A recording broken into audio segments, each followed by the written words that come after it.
All right, welcome back to Year 11 to the second part of your assessment explanation. Just before I get back into it, this task is very imperative that you've done all of the classwork. Now, I know a lot of you did not use your time well during COVID, so really you have to get back into task of what you're doing for today. So our checkpoints, first one is your medium, which is due at the end of next week, week 7. Then after that is a copy of your script. So what you're actually saying in your screencast device. The reason we put these differences is essentially for a speech, your presentation should be a summary of what you're talking about. We don't want anyone in this task just reading off their slides. What we're trying to do is build your presentation skills and show that you're talking to an audience and your slides are there to back up what you're trying to say. And then in week 9, it's the two together. So really by the end of week 8, that week 9 is just you putting the presentation together. It should be all finished and written and ready to go. So if I come back over to here, please fill in the sign-on sheet. That shows that you've got the assessment task and you've seen it. Then checkpoint 1 is our most important part. If you open checkpoint 1, now this is an example of what you can do. So you don't have to use these slides altogether. But as you go through, you'll notice they're pretty detailed. And the reason they're detailed is it's trying to shape your responses around the content of the course. So there's a heading, multimedia, murder mysteries, responders as a detective. It says here, please do not use the slideshow as your medium. In red are the key statements on which you need to examine your presentation. Alongside are guided questions that you should consider.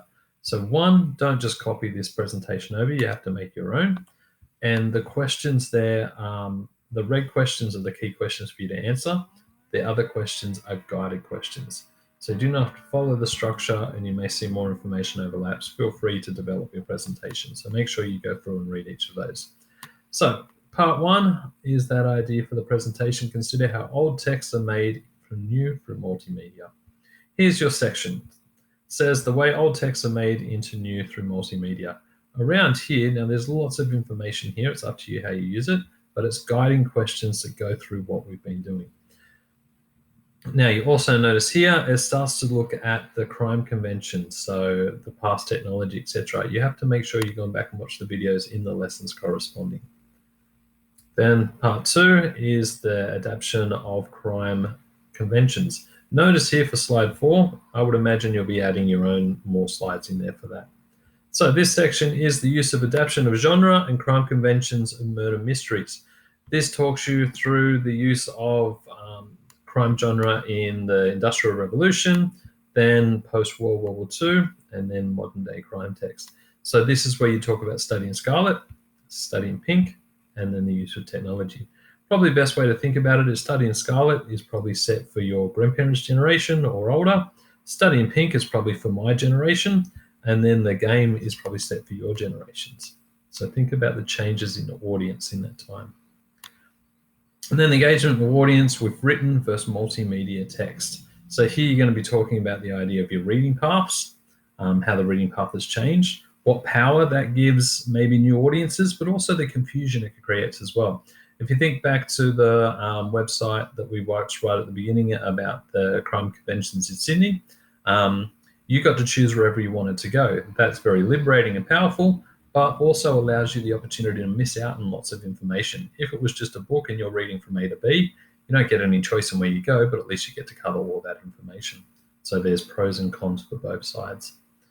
Then finally, how the experiences the reader is enhanced by the online world. So therefore, this is your choosing whether you're going to talk about Watson's blog or one of the games that you can have on your phone.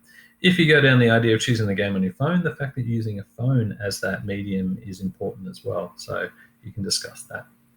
And then the final part is your conclusion. So you need to consider concluding remarks on the statement according to what you've discussed. So in reality, you're going right back to your initial question, and you got to give a conclusion as responders, as detectives. All right, please go back. I'm about to cut out my times.